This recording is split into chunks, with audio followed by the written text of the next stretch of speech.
یہ موضوع تو پرانا ہے لیکن ان دنوں میں بہت زیادہ چھڑا ہوا ہے،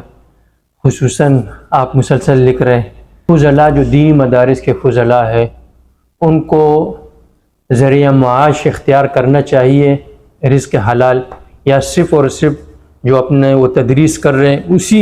پہ ہی اکتفا کرنا چاہیے؟ وہ چند جو ہے 1000 روپے ہوتے ہیں، 10 15 20 25، اس مہنگائی کے دور میں اس پہ گزارا نہیں ہوتا۔ تو ایک حلقہ یہ کہہ رہے کہ علماء کو مارکیٹ میں آنا چاہیے، تجارت اختیار کرنی چاہیے۔ دوسرا حلقہ یہ کہہ رہے کہ نہیں، مدرسین کو جو ہے اپنے ہی مدرسوں میں رہ کر قال اللہ و قال الرسول کی فضائیں وہاں گونجنی چاہیے۔ تو آپ کیا کہتے ہیں اس بارے میں؟ بسم اللہ الرحمن الرحیم۔ اس حوالے سے ہم یوں کہہ سکتے ہیں کہ دیکھیں ایک عزیمت کا راستہ ہوتا ہے، ایک رخصت کا راستہ ہوتا ہے، جیسے بہت ساری چیزوں میں احکام میں ہم دیکھتے ہیں۔ عزیمت کا راستہ اصل ہوتا ہے، جیسے اللہ سبحانہ وتعالیٰ نے نبی علیہ السلام سے فرمایا فاصبر کما صبر اولو العزم من الرسل،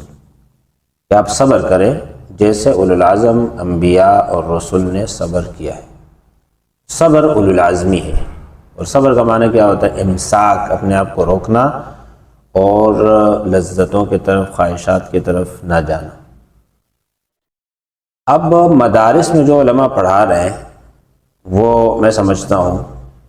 کہ وہ مشنری بھی ہوتے ہیں، وہ نظریاتی بھی ہوتے ہیں، وہ اصحاب عزیمت بھی ہوتے ہیں، اس لیے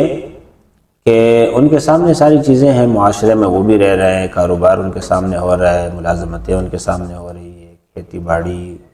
جتنی بھی چیزیں ہیں وہ ساری سرگرمیاں چھوڑ کے وہ ایک مدرسے میں آ کے بیٹھ گئے ہیں۔ تو وہ نظریاتی تو ہیں، مشنری بھی ہیں، اور پھر اس کے بعد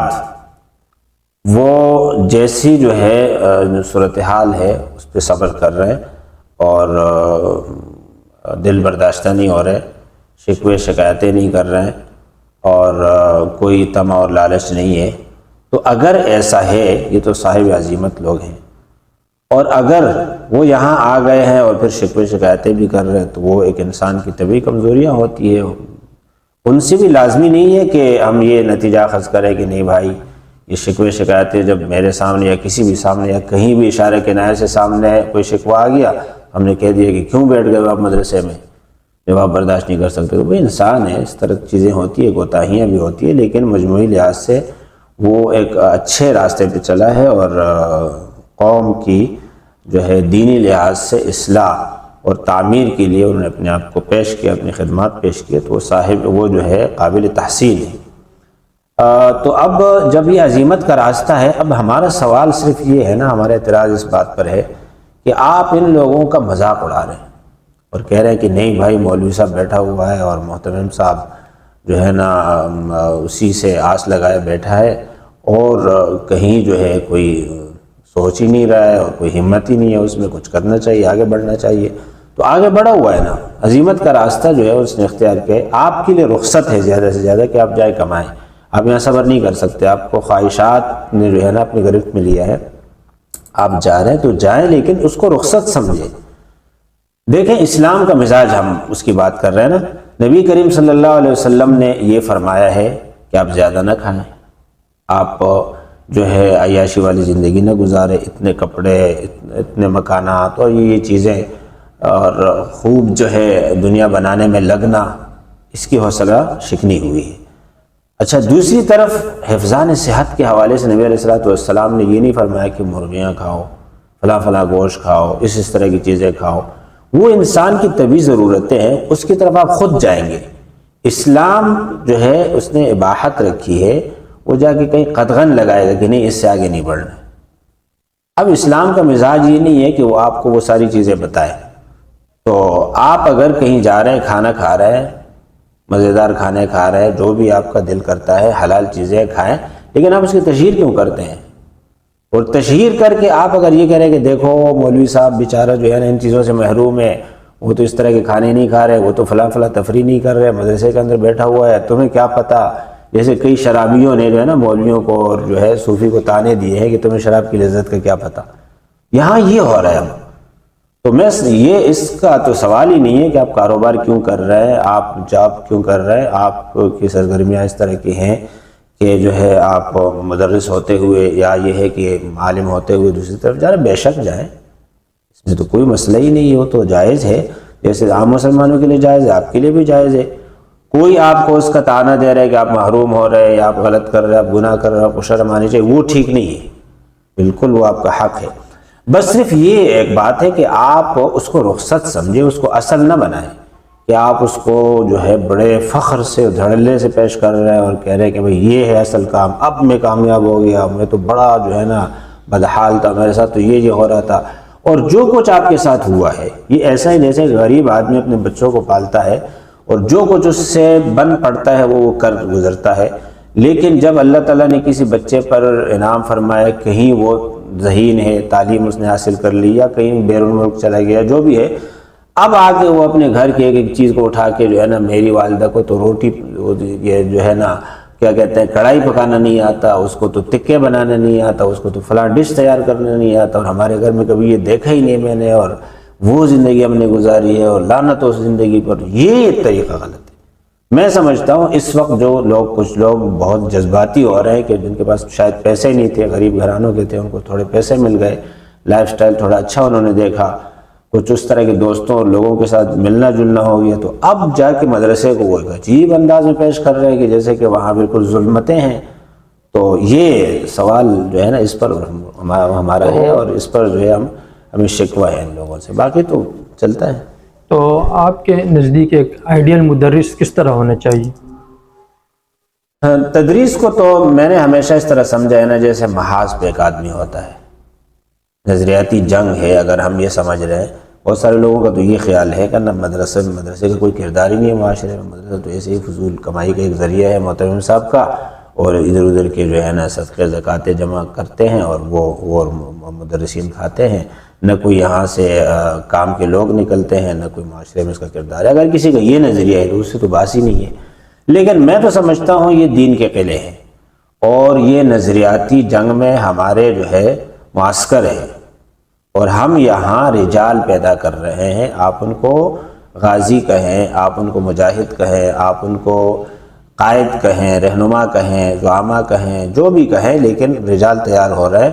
جو اسلام کا دفاع کر رہے ہیں اور کفر کے مقابلے میں کھڑے ہیں، اسلام کے نظریاتی سرحدوں کی حفاظت کر رہے ہیں۔ اب جب ہم محاذ پہ کھڑے ہیں نا تو آپ خود مجھے بتائیں، ایک مجاہد اگر محاذ پہ جاتا ہے تو اس کا زاد راہ اور اس کے پاس توشہ اور اس کے پاس تیاری کتنی ہوتی ہے؟ ایک خیمہ ہوتا ہے، کچھ کھانے کے لیے 2-4 برتن ہوتے ہیں اور تھوڑا بہت ان کو جو کھانے کو ملتا ہے وہاں کے تقاضوں کے مطابق وہ کھاتا ہے، اور وہ ایک کام میں لگا ہے، اس کا ایک مشن ہے، چاہے وہ 1 مہینے کا ہو، سال کا ہو، 5 سال کا ہو، 10 سال کا ہو، 20 سال کا ہو۔ تو میں تو سمجھتا ہوں مدرس محاذ پہ کھڑا ہے اور اس کا اگر گزارا ہوتا ہے جیسے مجاہد کا گزارا ہوتا ہے، جیسے تبلیغی جماعت میں جانے والے کا گزارا ہوتا ہے، وہاں ڈیرے تو نہیں ڈالتا وہ،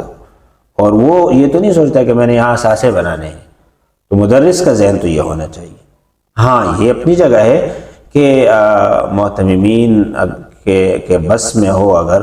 تو ضرور ان کو اس کا خیال رکھنا چاہیے، ہر لحاظ سے اس کے بچوں کے تعلیم کا، اس کے صحت کا، اس کے راحت کا، اس کو سہولیات دینے کا،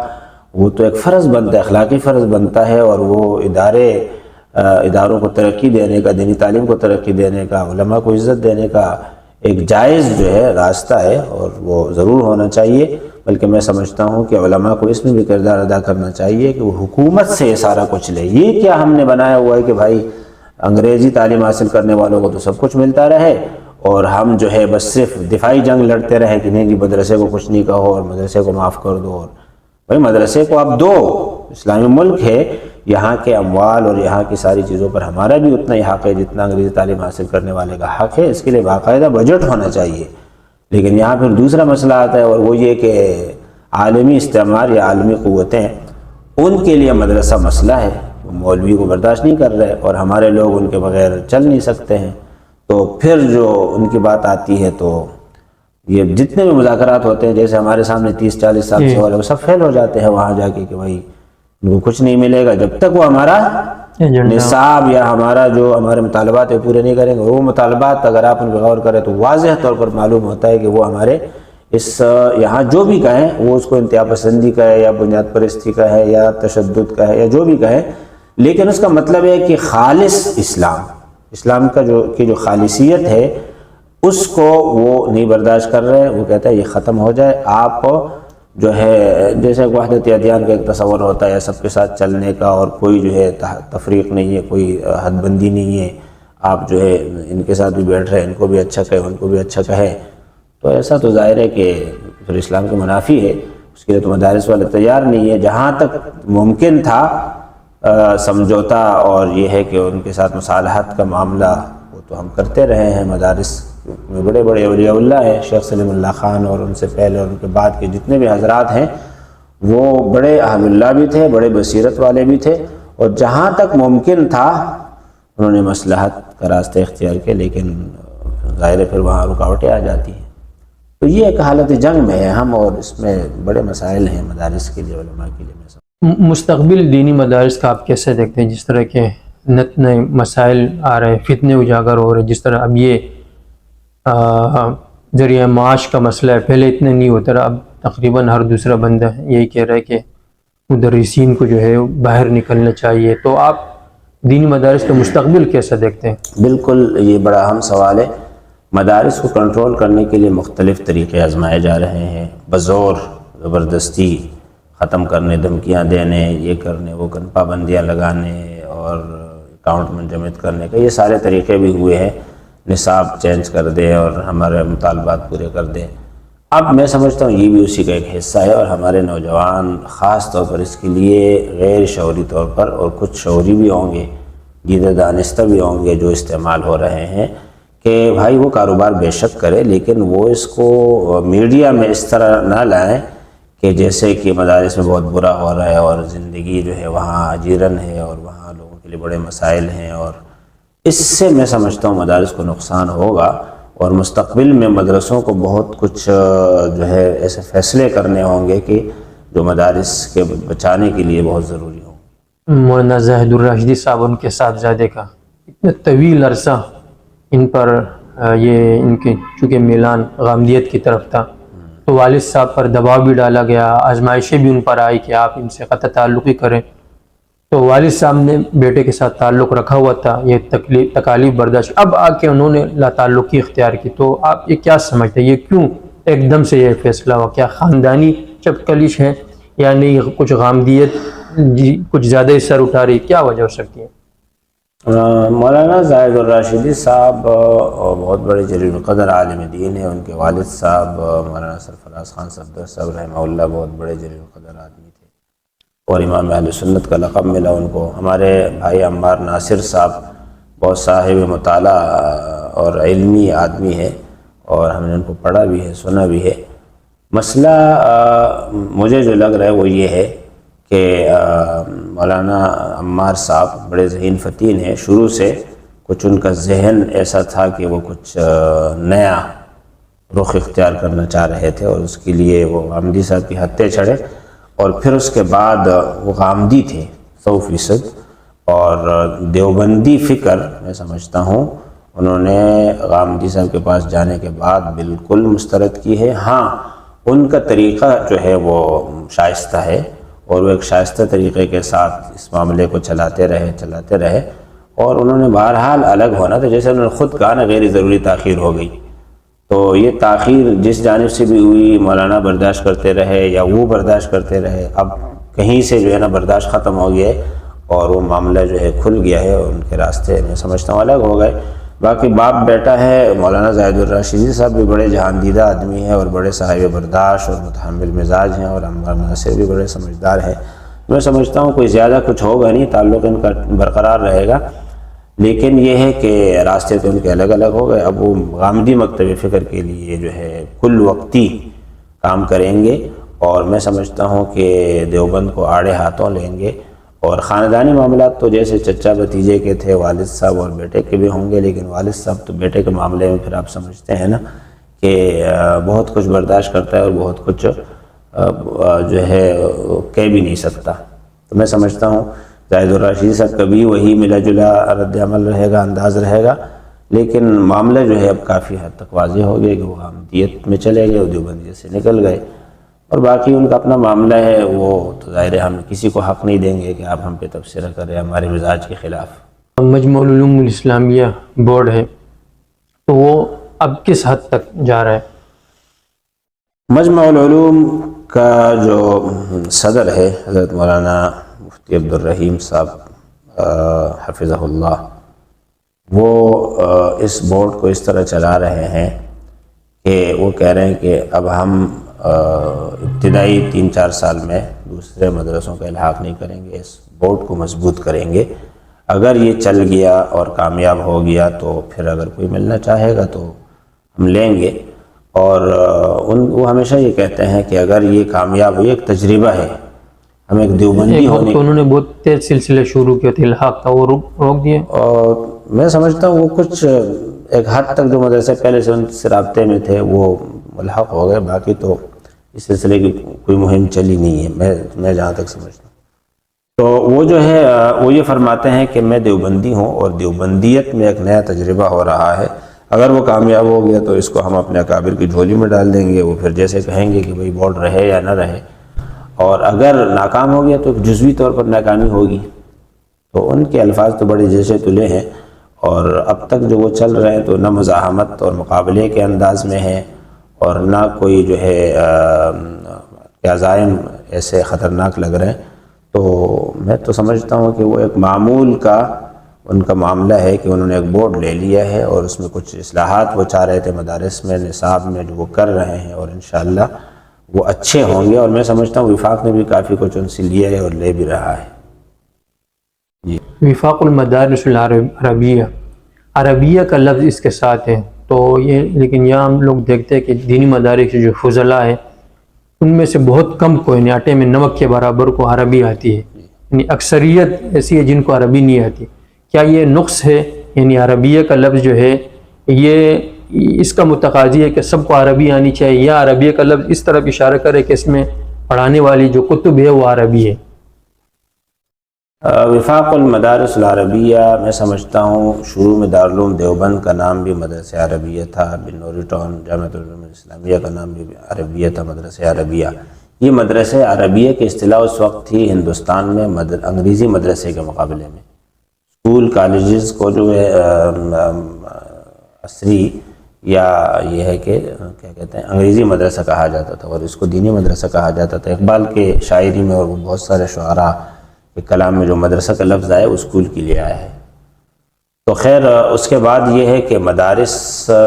کا جو بورڈ بنا ہے وہ بھی اسی نام سے بنا ہے۔ ظاہر ہے اس وقت حضرت مولانا مفتی محمود صاحب رحمہ اللہ، حضرت مولانا خیر محمد جالندری، حضرت مولانا رحمہ اللہ، ان کا عربی کا بڑا اچھا ذوق تھا اور بڑا علمی مقام بھی تھا ان کا، تو سوچ سمجھ کر انہوں نے وفاق المدارس العربیہ کا نام رکھا ہوگا، وفاق المدارس الدینیہ یا وفاق المدارس الاسلامیہ کا نام نہیں رکھا۔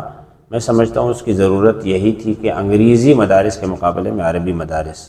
اور دوسری بات یہ تھی کہ عربیت پر خاص طور پر ان مدارس میں توجہ دی جائے تاکہ صرف دین سکھانا، فہم دین کے لیے ادارے نہ ہوں، بلکہ عربی علوم اچھی طرح علماء کو، طلباء کو آ جائیں اور عربی کے ماہرین پیدا ہوں، ان کے لیے پھر قرآن اور حدیث کو سمجھنا اور دینی کتب کو سمجھنا آسان ہوگا، اور عربی میں ماہرین، انشاء کے ماہرین، عربی ادب کے ماہرین بھی پیدا ہوں تاکہ عالم عرب سے ہمارے جو ہے مراسم اچھے ہوں اور ہم وہاں کام کر سکیں، ان کو اپنا پیغام دے سکیں، اور ان سے ہمارا جو ہے معاملہ عربی زبان ہی کے توسط سے ہوگا۔ تو یہ بھی میرے خیال سے ان کے پیش نظر تھا، لیکن میں سمجھتا ہوں میری ناقص رائے یہ ہے کہ دارالعلوم دیوبند کے قیام کے بعد دیوبندی مدارس میں یہ مقصد حاصل نہیں ہوا کہ نہ یہاں سے عربی کے ماہرین پیدا ہوئے، اسلامی علوم کے، فقہ کے ماہرین ضرور پیدا ہوئے، صرف و نحو کے بھی ماہرین پیدا ہوئے، لیکن صرف و نحو، گرامر جس زبان کے لیے وہ زبان نہیں آئی، نہ یہاں کتاب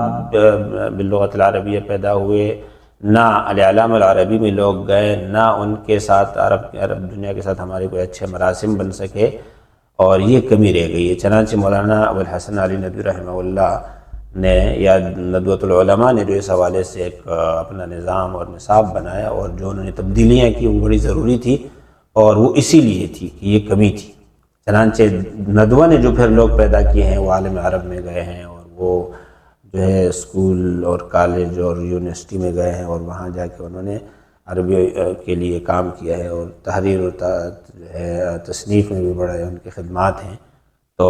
انہوں نے کام کیا ہے۔ اور میں سمجھتا ہوں ہمارے مدارس میں جو کچھ تھوڑی بہت کتابیں ہیں، معلم الانشاء، القراءۃ الراشدہ وغیرہ، یہ بھی ان کی لکھی ہوئی ہے، ناظم ندوی صاحب کی اور مولانا ابوالحسن علی ندوی صاحب رحمۃ اللہ کی۔ تو یہ ایک کمی رہ گئی ابھی پاکستان میں، خاص طور پر جامعہ فاروقیہ سے اور پھر جامعہ ابن عباس جو ڈاکٹر امجد صاحب تھے ان کے مدرسے سے یہ جو ہے ایک اچھا سلسلہ شروع ہوا معاہد کا اور طلباء کو عربی سکھانے کا، لیکن میں سمجھتا ہوں ابھی تک ہم ناکام جا رہے ہیں، اس لیے کہ یہاں جو ہم اب ماہرین پیدا کر رہے ہیں نا، وہ بھی عموماً ایسے ہیں، عموماً اس میں کچھ لوگ ہیں لیکن عموماً لوگ ایسے ہیں کہ ان کو اس طرح کی عربی آتی ہے جس کی کوئی مارکیٹ نہیں ہے، نہ وہ لکھاری ہے عربی میں، نہ وہ طلاقت کے ساتھ بول سکتے ہیں کہ وہ میڈیا میں جائے یا اپنا لوہا منوائے۔ کچھ لڑکے ہیں یا کچھ سینئر حضرات ہیں، لیکن وہ محدود چند ہیں، یعنی زیادہ سے زیادہ وہ 2 درجن ہوں۔ تو اتنے کم تعداد میں، حالانکہ گزشتہ تقریباً 20-30 سال سے بڑی محنت ہو رہی ہے عربی کے لیے، تو یہ کمی ہے، اور عربیہ کے لاحقے کا تقاضا یہ تھا جو کہ پورا نہیں ہوا، کافی کمی کوتاہی اس حوالے سے۔ ایک پہلو یہاں پر دوسرا ہے، وہ یہ کہ وفاق المدارس العربیہ یا عربی پر زور دینے کا ایک منفی نتیجہ یہ سامنے آیا کہ ہمارے لوگوں کو اردو بولنا اور لکھنا بھی نہیں آتا۔ جی میں بھی اسی طرف اشارہ کر جی عربی تو دور، اردو نہیں ہے، تو اس کی وجہ یہ ہے کہ ایز اے سبجیکٹ اور مضمون کے طور پر جو ہے نا ہمارے ہاں اردو پر توجہ نہیں دی گئی، اور عموماً میں سمجھتا ہوں کہ ہمارے ہاں جو بلوچستان یا جنوبی پنجاب یا پھر KPK کے دور دراز اضلاع اور شمالی اضلاع، ان کے لوگ جو یہاں پر عموماً مدرسوں میں پڑھتے ہیں، وہ مدرس بنے، ان کا اپنا لب و لہجہ اردو کے حوالے سے کافی کمزور ہوتا ہے، تو طلباء پر اسی کا اثر پڑتا ہے کہ شہری ہمارے علماء اور مدرسین نہیں ہیں، یا ان کا طلباء کے ساتھ کوئی زیادہ میل جول نہیں ہے، اور اس حوالے سے انشاء اردو میں بھی بڑی کمی ہے، بلکہ اردو بولنے میں بھی کمی ہے، اور اردو کے حوالے سے ہمارا جو انداز ہے بیان کا وہ کافی کمزور ہے، درس میں ہو، خطابت میں ہو، کہیں بھی ہو۔ تو عربی کیا اردو میں بھی زبان کی حیثیت سے ہمارے یہاں کمی رہ گئی ہے۔ علوم کے بڑے پختہ لوگ پیدا ہوئے ہیں، لیکن اس حوالے سے کمی رہ گئی، اور اب تو بریلوی حضرات ہم سے بہت آگے نکل گئے ہیں کہ مصر کے ساتھ اور کویت کے ساتھ ان کے بڑے گہرے روابط ہیں، بغداد کے ساتھ، یہاں سے ان کے طلباء جاتے ہیں، وہاں سے پڑھتے ہیں، طلاقت کے ساتھ عربی بولتے ہیں، اور ہم سے زیادہ ماہر ہیں وہ عربی زبان میں، اور ان کی اس طرف خاصی توجہ بھی ہے، ان کی کتابیں بھی وہاں سے چھپ رہی ہے۔ ہمارا کسی سے کوئی تعلق نہیں ہے، نہ سعودیہ سے ہے، نہ شام سے ہے، نہ عراق سے، نہ لیبیا سے، ریاستی سطح پر، حکومتی سطح پر باقی سب کے ہیں۔ سعودیہ کے ساتھ سلفی حضرات کے ہیں، بغداد اور مصر اور کویت کے ساتھ بریلوی حضرات کے ہیں، اور شیعوں کے تو سب کے ساتھ ہے، شام میں بھی ہے، عراق میں بھی ہے، اور ایران میں بھی کافی توجہ دے رہی ہے حضرات اس پر، عربی زبان پر۔ تو ہمارے ہاں یہ کمی رہ گئی ہے، اور اس کے لیے بہت کچھ اب کرنے کی ضرورت ہے۔ آپ کیا سمجھتے کیا ہونا چاہیے؟ باقاعدہ اس کے لیے الگ سے کتاب ہونی چاہیے یا الگ سے سال لگانا چاہیے عربی زبان کے لیے؟ اردو کے لیے میں سمجھتا ہوں تدریس میں ان چیزوں کا بھی خیال رکھنا چاہیے۔ جیسے ہم لوگ یہ کرتے ہیں نا کہ بھائی سب سے نکمے استاذ کو، کمزور استاذ کو ہم ادب کی کتاب دیتے ہیں، اور قرآن کریم تفسیر کا گھنٹہ اس کے پاس ہوتا ہے، تو بھائی قرآن کریم کا ترجمہ وہ کیسے کر رہے ہیں؟ ہم اس کو معمولی سمجھ رہے ہیں، حالانکہ سب سے زیادہ حساس کام یہ ہے۔ ترجمہ اگر خدا نخواستہ اس نے رٹایا ترجمہ تفسیر عثمانی کا، بیان القرآن کا، جواہر القرآن کا، کسی بھی تفسیر کا اٹھا کے طلباء کو سنایا، اور طلباء کو پتہ چل گیا یا اس کو کہا گیا ان کو کہ یہ یاد کریں، تو اس کا تو کوئی فائدہ ہی نہیں ہے۔ اگر ہے بھی تو بہت تھوڑا 10% فائدہ ہوگا، باقی نقصان ہے۔ اور اگر آپ اس میں کچھ بھی آپ نے کہہ دیا، آپ کے سامنے بھی کوئی تفسیر نہیں ہے، کبھی کچھ کہہ دیا جو سمجھ میں آئے، کبھی اشاروں کے نایوں سے، یعنی صرف تفہیم جو ہے نا دماغ میں ڈالنا ہو،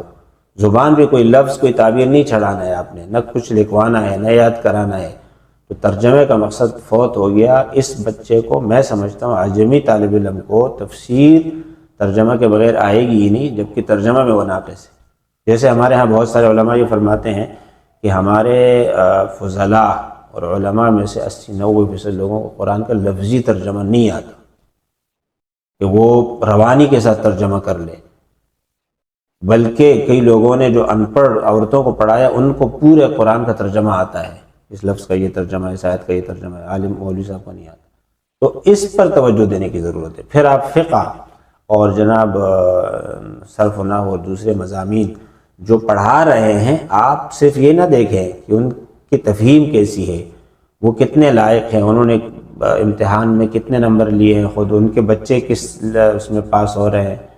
یہ چیزیں نہ دیکھیں۔ آپ یہ دیکھیں کہ وہ اگر 1 گھنٹہ پڑھاتا ہے، اس پر ناظم تعلیمات اور محتممین کی توجہ ہونی چاہیے، تو اس کی تعبیرات کیسی ہے، اس کا اپنا مطالعہ کیسا ہے، اس کے جو ہے تیاری کے لیے اس کے پاس کتنی کتابیں ہونی چاہیے جو بنیادی مصادر ہے اس مادہ کے، اور اس پر وہ کتنا عمل کرتا ہے، ان ساری چیزوں پر بڑی توجہ دینے کی ضرورت ہے۔ اور اردو کے لیے میں سمجھتا ہوں یہ اردو کے لیے بھی میں عرض کر رہا ہوں نا کہ اردو میں وہ کتابیں کیسے پڑھاتے ہیں، یعنی ان کا القاء کیسا ہے، ان کا سمجھانا کیسا ہے، کیا ان کی اپنی اردو ٹھیک ہے، اگر نہیں ٹھیک تو اس کو بنیادی جو ہے نا امور میں رکھا جائے کہ بھئی اس استاذ کو اس لیے نہیں ہٹایا گیا کہ اس کو علم نحو سے کوئی مناسبت نہیں ہے، صرف سے یا فقہ سے مناسبت نہیں، بلکہ اس کو اردو نہیں آتی۔ اگر اس کے پاس اظہار کا سکل نہیں ہے، مہارت نہیں ہے، تو آپ نے اس کو کیسے مسندی تدریس پر بٹھایا؟ مسندی تدریس پر بیٹھا ہوا آدمی طالب علم کے لیے ہر حوالے سے آئیڈیل ہونا چاہیے، اخلاقی لحاظ سے بھی، اس مادہ پر بھی اس کو دسترس حاصل ہو، اور اس کے اظہار کا انداز اور اس کا اسلوب وہ بھی جو ہے قابل تقلید ہو، پھر جا کے طلبہ کو فائدہ ہو۔ یہ تو مدرس کے لیے ہو گیا، طلبہ کو اردو سکھانے کے لیے اور اسی طرح عربی سکھانے ایک سال، جس طرح کہ اکثر مدارس میں ہیں، انگلش کے لیے باقاعدہ 1 سال رکھا جاتا ہے، عربی کے لیے 1 سال رکھا جاتا ہے، تو اس طرح اردو کے لیے آپ کیا سمجھتے ہیں کہ الگ سے 1 گھنٹہ ہونا چاہیے یا 1 سال اس میں لگانا چاہیے؟ بالکل بڑا اہم سوال ہے، اور ہمارے یہاں جامعہ بنوریہ میں ابلاغ عامہ کا تخصص شروع ہو گیا، اور اس میں ہم یہی کرتے ہیں کہ طلباء کو باقاعدہ املا سکھاتے ہیں، ان سے کتابیں جو ہے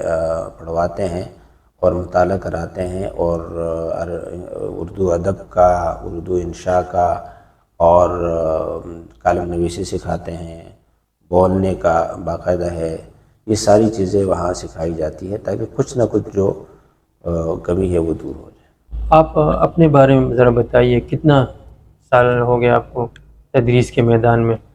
اور کن کن مدارس میں آپ نے پڑھا، اور کون سی کتب آپ کو زیادہ شوق ہیں؟ یہ ایک ہوتا ہے کہ مدرسے کی طرف سے تفویض ہو، دوسرا کہ آپ کا اپنا شوق و جذبہ والولا۔ جامعہ فاروقیہ سے ہماری فراغت ہوئی ہے 1995-96 میں، اس کے بعد کچھ عرصے تک میں ادھر ادھر رہا۔ وہ ادھر ادھر جو میں رہا اس میں ایک بات بتاتا ہوں اکثر کہ ہمارے شیخ صاحب رحمہ اللہ نے فرمایا تھا کہ جب آپ کی یہاں سے فراغت ہو، آپ کہیں جاؤ تو آپ کو جو بھی دینی خدمت ملے آپ وہ کرو، وہ قاعدہ پڑھانا ہو نورانی، یا وہ قرآن ناظرہ پڑھانا ہو، یا حفظ پڑھانا ہو، یا مؤذن بننا ہو، یا امام، یا جو بھی ہو، دور یا نزدیک۔ تو الحمدللہ میرا تو عقیدہ تھا اور نظریہ تھا، اور پھر جیسے میں فارغ ہوا تو چھٹیوں میں مجھے کسی نے کہا کہ آپ سندھ جائیں، وہاں پر ایک مسجد میں آپ بچوں کو ناظرہ پڑھائیں، میں چلا گیا کچھ عرصے، جہاں میں وہاں میں جو کچھ کر سکتا تھا اور جتنا رہ سکتا تھا، بہرحال وہ کام میں نے کیا۔ پھر اس کے بعد میں یہاں آیا، یہاں میں نے کئی جگہ حفظ پڑھایا اور کچھ ناظرہ پڑھایا، امام رہا وغیرہ وغیرہ۔ پھر اس کے بعد یہ قاعدہ کتنا عرصہ پڑھا ہے اپنی سندھ میں؟ بس تقریباً سال پڑھایا، ہاں۔ اس کے بعد یہاں بھی 1 سال 2 سال پڑھایا شاید، حفظ اور ناظرہ۔ پھر اس کے بعد میں ایک مدرسے میں تھا، سلفی حضرات کے مدرسے میں تھا، اور وہاں میرے پاس 8-9 گھنٹے تھے مسلسل میں پڑھاتا تھا، اور وہ جو ہے بڑی کتابیں تھی، ہدایہ اور حدیث کی کتابیں بھی تھی، ادب عربی کی کتابیں بھی تھی۔ پھر حضرت شیخ صاحب رحمہ اللہ کو میں نے خط لکھا تو حضرت نے مجھے بلایا جامعہ میں، جامعہ سے میں نے تدریس شروع کی غالباً 1999 سے، اور مجھے جو وہاں کتابیں دی گئی ہیں عموماً وہ فنی کتابیں ہوتی تھیں، مثلاً اس کی منطق کی کتابیں پہلے سال مجھے ملی، شرح تہذیب، اس کے بعد جو ہے قطبی ملی، اور اس طرح کی شرح جامی کئی سال پڑھائی اور مختصر المعانی پڑھائی کئی سال اور شرح قائد پڑھائی اور اصول الشاشی اور اس طرح کی جو ہے نا فنی کتابیں عموماً مجھے دی جاتی تھی. میرا شوق نہیں تھا زیادہ ان کتابوں کا، لیکن بہرحال پڑھانے کو دی جاتی تھی تو پھر پڑھاتا بھی تھا. اور قرآن کریم تفسیر میں نے پڑھائی، حدیث بھی پڑھائی الحمدللہ. تو زیادہ میرا شوق تو قرآن ادب عربی کا تھا، پھر جو ہے تفسیر کا تھا، حدیث کا بھی تھا. اس کے بعد جب میں بنوریا میں آیا ہوں تو یہاں تو حدیث کے میرے پاس گھنٹے ہوتے 3-4 عموماً، اور ویسے کئی غیر نصابی کتابیں میں نے پڑھائی ہے جو میرا شوق بھی تھا. ادب عربی میں بھی پڑھائی، ادب عربی کا یہاں تخصص میرے پاس تھا 7-8 سال. اس میں ہم نے مختلف چیزیں پڑھائی، ایک تجرباتی عمل تھا. تو ادب عربی کی کافی کتابیں پڑھائی، اور پھر تفسیر جو اس سے متعلقہ کچھ یعنی البلاغۃ القرآنیہ اور جو کافی کتابیں ہیں ان کا بھی مطالعہ کیا میں نے، پڑھائی. یہ سلسلہ ہے کچھ تدریس کا. اب آپ کے پاس کون سی کتب ہیں؟ اب میرے پاس ترمذی اول ہے ایک جگہ، دوسری جگہ ترمذی ثانی ہے، تیسری جگہ میرے پاس طحاوی ہے جس کو شرح معانی الاثار کہا جاتا ہے، اور اس کے ساتھ سنن ابی داؤد ہے. یہ حدیث کی کتب زیادہ اس سے پڑھا پہلے کچھ سال تک میں نے بخاری ثانی پڑھائی ہے مفتی نعیم صاحب کے ساتھ. ہاں، شاعری کا بھی آپ، بلکہ آپ شاعر بھی ہیں، تو شاعری میں باقاعدہ کسی شاعر کے سامنے زانوی تلمس طے کیے، اور کس شاعر سے زیادہ متاثر ہیں؟ شاعری تو اس طرح ہے کہ بس میں سوچتا تھا بہت کہ شاعری یہ مجھے آنی چاہیے، شاعری کو سمجھ لوں. تو عروض وغیرہ کو سمجھا میں نے، اور پھر شاعری کو عروض کے مطابق پڑھنے کا اور مطالعہ کرنے کا تھوڑا بہت رہا. لیکن میں نے زیادہ شاعری پڑھی بھی نہیں ہے، اور کسی شاعر کے پاس بھی میں نہیں گیا ہوں. بس اپنے طور پر جو کچھ تھوڑی بہت شاعری ہوتی ہے. اور میں سمجھتا ہوں شاعری تو جب میں شروع کرتا ہوں تو پھر ذہن بہت چلتا ہے اس میں، لیکن میں قصداً اس کو نہیں اختیار کرتا، اس لیے کہ وہ میرے ذہن پر اتنا اثر انداز ہوتا ہے پھر کہ کافی چیزیں مجھ سے چھوٹ جاتی ہیں. اور میں بطور شاعر جو ہے اپنا تعارف نہیں کرانا چاہتا. ویسے اقبال کو میں نے بہت پڑھا ہے، اور عربی میں متنبی کو پڑھا ہے، باقی شوقی وغیرہ کو بھی پڑھا ہے، باقی معلقات کو پڑھا ہے. ماشاءاللہ، عربی میں، اردو میں، پشتو میں، تینوں زبانوں میں یہ اپنے شاعری. ہاں، میں سمجھتا ہوں شاعری کا معاملہ تو یہ ہوتا ہے نا کہ اگر آپ شاعر ہیں اور پھر آپ کو جتنی زبانیں آتی ہیں ان سب زبانوں میں آپ شاعری کر سکتے ہیں. وہ ایک طریقہ ہے نا شاعری کا. جی. تو نوزان پہ آپ پھر عربی میں بھی بنا سکتے ہیں، اردو میں بھی، اور جو زبان آپ کو آتی ہے. پشتو شاعری میں مجھے جو ہے خوشحال خان خٹک اور یہ حمزہ بابا اور جناب رحمان بابا اور یہ حافظ الپورہ غنی خان، ان کو میں نے پڑھا ہے. زیادہ پسند تو کوئی بھی نہیں ہے، تھوڑا بہت پسند سب ہیں. اور پشتو شاعری سے بھی کافی لگاؤ ہے، لیکن وہ چونکہ تھوڑا محدود ہے تو اس میں زیادہ دلچسپی نہیں رہی. کیا نصیحت آپ کریں گے نئے فضلاء کو، جس طرح سال کا اختتام بھی ہے، تو کیا نصیحت آپ فرمائیں گے؟ میں تو یہ گزارش کروں گا اپنے طلباء اور فضلاء سے کہ وہ اپنی علمی پختگی پر، رسوخ علمی پر توجہ دیں، یکسوئی کے ساتھ اسلامی علوم کا مطالعہ کریں. اگر انہوں نے طالب علم میں محنت کی ہے تو فبیہا و نعمہ، نہیں کی ہے تو مدرس بننے کے بعد ایک پلاننگ کے تحت وہ تدریس کرے کہ میں اپنے صرف و نحو کو مضبوط کروں. اس کے لیے جو غیر نصابی کتابیں ہیں ان کا مطالعہ کروں، اچھی طرح پڑھاؤں، خوب جو ہے مشق کروں. اور ایک حد تک یعنی 2-3 سال تک ایک کتاب پڑھانے کے بعد پھر دوسرے فن کی طرف جائیں. اس طرح جاتے جاتے اور آخری ان کی جو ہے توجہ قرآن اور حدیث پر ہو. یہاں قرآن کریم کے حوالے سے ہمارے طبقے کی خدمات بہت ہی کم ہے. درس قرآن سب غیروں کے ہاں ہوتا ہے، ہمارے ہاں دیوبندی مدارس کے فضلاء اور علماء کے ہاں نہ ہونے کے برابر ہے. اور اگر ہے تو اس میں جان نہیں ہے، لوگ اس سے متاثر نہیں ہو رہے. آپ کا حلقہ بڑا محدود ہے تو اس کو